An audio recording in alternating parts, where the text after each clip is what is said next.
May adlaw katawhan sa Dios sa Archdiocese sa Osamis sa ngalan sa atong tadlahoron nga Arsobispo Archbishop Martin Sarmiento Humuad uban sa mga kahugpungan sa mga kaparian sa tibok lokal nga simbahan sa Osamis. Kini ang inyong amigong higala, Father Mark Julius Samonte.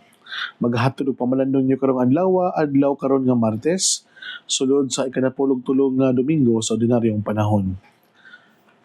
Hunyo 30, 2026. Ang ebanghelyo natong pagabasahon o pamalandungan karon atong pagakutloon sa ebanghelyo sumala ni San Mateo.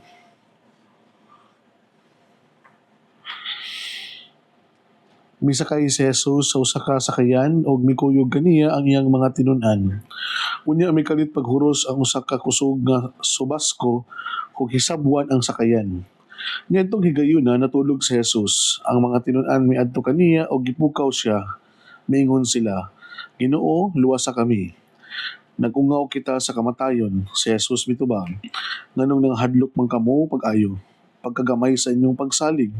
Unya mibangon siya o gipahunong niya ang hangin ug ang mga balod ug mibanos ang kalinaw.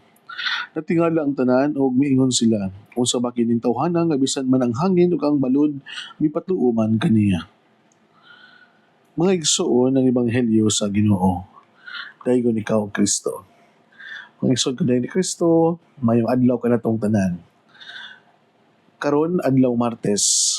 Karon ang katapusang adlaw sa bulan sa Hunyo sa tuig 2026. Hapit na gyud ang ato ang gihinam-hinam na gipangandaman o tanan excited na sa ato ang taliabot na dako kay nga activity nga mahitabo dinhi sa Archdiocese sa Osamis, ang CBCP Plenary and Retreat sa atong mga kabispuhan na diri held mismo sa ato ang Archdiocese.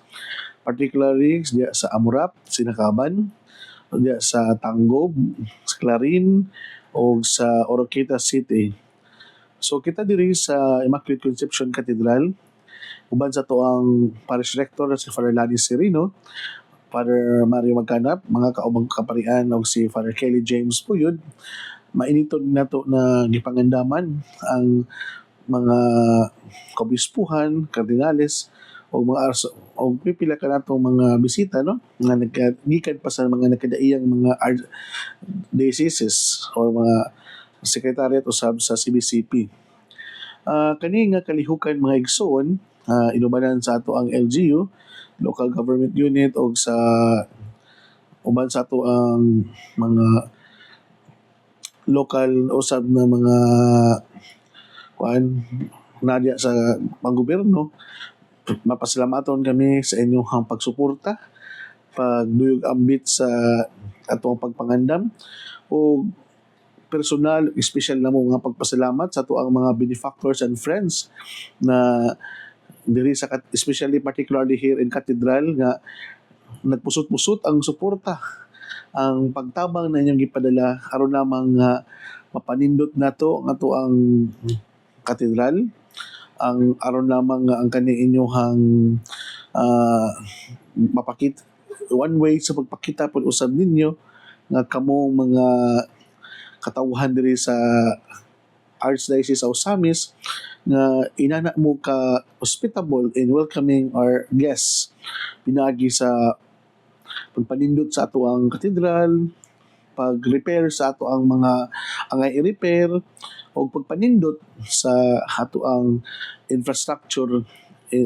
Normal man sa ato ang mga Pinoy ang ato hospitality na pinagi sa to give the best kung unsa ang makita o unsa ang pwedeng masaksihan nila pag-abot sa atong mga bisita. So daghang salamat no sa ngalan sa atong mahal na rektor o mahal na Arsobispo mo ato ang mga kauban diri sa katedral. Salamat kami sa mga benefactors and friends sa tanang mga suporta financial na inyong gihatag dinhi sa ato ang parish office. Pinagi niya na mas napadali, mas napasayon o wala kitay mga daghang problema nga nahiaguman sa ato ang pagpa-repair o pagpanindot sa ato ang Cathedral sa Immaculate Conception here in Archdiocese of Samis. Dayon, kahapon, kaming mga young clergy, nagtapok kami dito sa parokya sa Talaeron sa Holy Cross Parish na panguluhan sa tuang kura paroko na si Father Ray Abalde. Daghang salamat sa mga parokyano o sa mga parish staff o sa mga katawhan ni Father Ray Abalde na mainiton kayo ngaming gidawat na uban sa inyong malamion ug daghan kay ng mga pagpangandam ng pagkaon. Kahapon ang nindot di kay ning gitawag nato nga gitawag og sacramental brotherhood ba nga dili lang bitaw taman sa kaon-kaon dula kundi na pud gitawag og faith sharing nga usa ka therapeutic kayo nga pagpaminaway, pagpaambitay nga bitong you're willing to share your who and what you are without any judgment. Nindot kay siya mga igsoon no kay kana bitong sa imuhang mga kakulian, sa imuhang mga struggles and pains and sufferings in life nga mabati bitaw nimo nga you are not alone. Na kay igsuon nga mga kaparian nga naminaw nimo, mudawat kanimo o without any judgment. Kana bitong ma-feel bitaw nimo nga tinuod gyud nga igsuon nga naa gyud diya nga magkahiun sa man ma-feel nimo nga naa kami diri nga wala dili ta ka biyaan, dili ka namo talikdan bisan mag-unsa ang tinuod nimo nga disposisyon ug kahimtang karon sa imong kinabuhi. Mao maguning kailangan po namo isip mga pare mga igsoon. We feel that we are belong to a group. We feel that there is someone willing to listen to us and accept who and what we are as a person. Because usahay ang pagdawat sa mga tao, ang pagmahal sa laing tao, gimahal o gidawat lamang tungod sa pagapari, pero usahay nalimtan mo dato ang human side, napoy mga flaws and imperfection o napoy mga limitasyon na matag usa nga angay pud paminawon no sabton og tagaag pagtagad. Ang formation man gud sa tao labi na namo mga kaparian is endless. Bisan kinsa man kitang tanan endless. Mao na nga labi na as your spiritual father, as your matawag nato nga leader sa simbahan, dako kay mi og moral responsibility, dako kay mi og kanang gitawag nato kanang tulubagon sa Ginoo every time sa among mga actions, sa among mga words, ug sa among mga decision sa kinabuhi. Kay gituring man mi sa mga tao as a role model. Mao na nga every single mistake nga mabuhat namo, not only samad na amo ang gi-inflict na pain and suffering sa simbahan, kundi dili lang kaulawon na mo personally, but the whole church suffered. Mao na nga isip spiritual leader, dako kayo kanang samad na among matipyas o may ambag diya sa simbahan. Every time we commit any scandalous act and any kanabitang mga dili maayong mga buhat na among mabuhat, mao na nga dako kay ni siya nga pamalandungan pud usab nga we should be prudent and we should be kanabitang kabalo pud mi nga mamalandong o mo check and balance among mga kinaiya batasan taras karakter sa amo ang pagkapari. Kay usahay man gud kung walay mo check, walay mo remind, kay sige lang ginaportray unsay maayo, pero daghan dig tinaguan nga mga maot nga buhat, daghan dig mga hideous mga immoral act, mao na nga usahay madunggan na lang nato nga mubuto na lang ang usa ka issue nga disastrous na kayo og dako na kayo og kanang dako na kayo kanang epekto sa kinatibuk-an.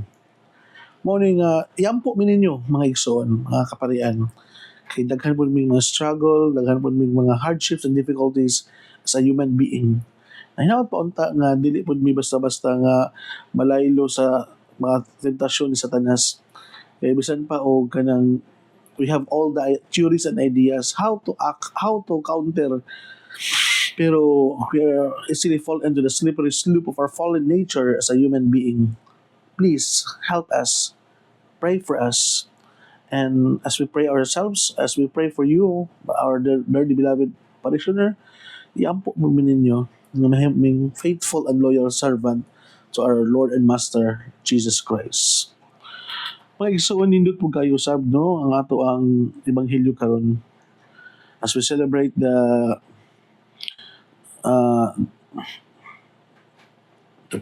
the proto martyrs nga mga santos sa simbahan karon kita gipinumduman diya sa ebanghelyo ni San Mateo nga sa kinabuhi natong mga tinun-an nga kung ay mga pagsulay nga maabot sa tuong kinabuhi, dali ra jud kay kita malisang.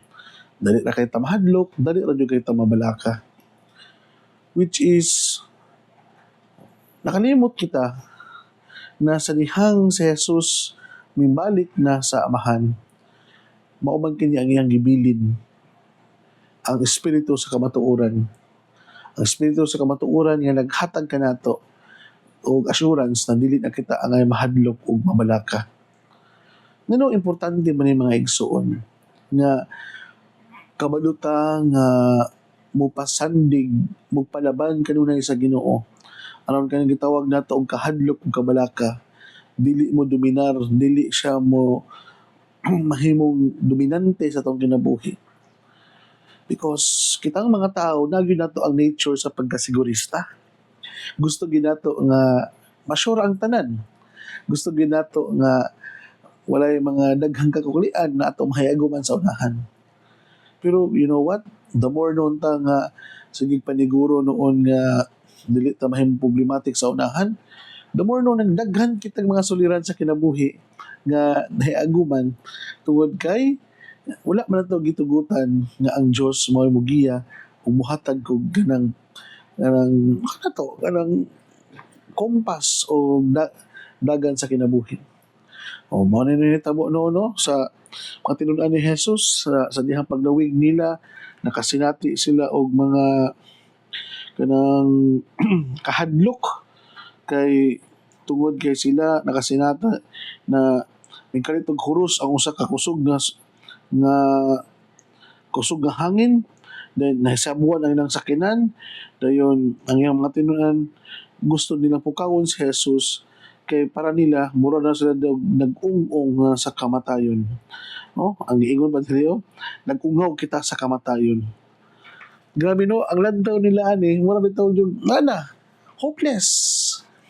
Wala na sila nakita nga positibo, negative na kailang panglantaw sa kinabuhi. Wala na gini chance, Lord. Mga matay na yung taan kusog na kayong hangin nasugan nagtubig nga itong bangka wala na gini mao na gini last na gini ano ba nalimot sila nga ang Ginoo di ay kauban nila nalimot sila nga si Kristo nga in control of everything na ay katungod sa pagmando sa tanan kauban din nila.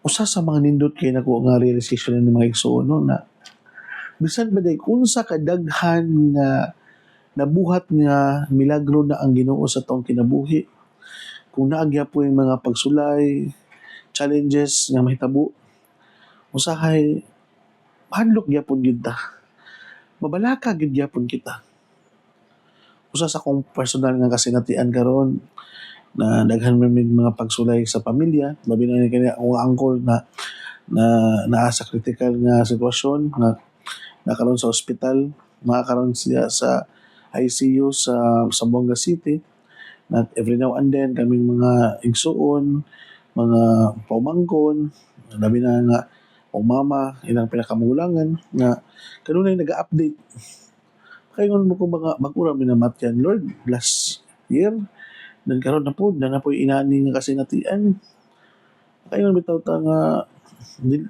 sa man sa may mensahe ani nga wala bitaw simple nga tunok sa lansang dayon nakapa-inject man unta dayon abi na to ganang okay na to then kalit ra man og lakjo iyang baba dayon mo pinundan nga kailangan siya magpa-hospital kay wala na-infect ang maong kuhan na tetanus Parang ang punto na kumaigsoon ba nga sa ako ang kinabuhi, makaingon ko nga, Lord, ako nang gisalig nimo tanan. Ako nang gi-intrigo nimo tanan nga kanang bitong uyuan yun na nimo no nga usa sa mga suod na ko nga higala sa akong pagdako sa dihang bata pa ko, mao gyud ni usa sa mga nag-atiman nako kay na magyud sila sa balay sa una nagpuyo, so wala pa ni siya naminyo na bitong kani usa sa mga suod ug higala ug mga kana bitong tipik ug kabahin sa imuhang kinabuhi. And then makasinati bitong inana, I cannot deny the fact na makahatag yun siya og kadisturbo. Makahatag yun siya og kana bitong worries and kahadlok na mo sa idangatan sa unahan. Kalimot bitaw ko nga bisan sa akong pagkapari, mingon ko na, Lord, ako nang gihalad nimo tanan, pero as a human being, mabati iya pun kahadlok mga igsoon, no? Mabati iya pun nga unsa kay maunsa ka ni, mao na pud ni, daghan na ba kay mig mga activity, wala na bitaw. So, mga igsoon, usa rin sa ako ang mga living testimony nga bisan pa og mingon ko nga kabalo ko nga naay Ginoo, gisalig na nako tanan sa Ginoo, pero human side sa ako ang pagkaako nagya po ng kahadlok kong kabalaka.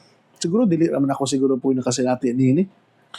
Bisan kinsa man nga kabaluta nga there is Lord, there is our God, there is our divine healer Jesus Christ.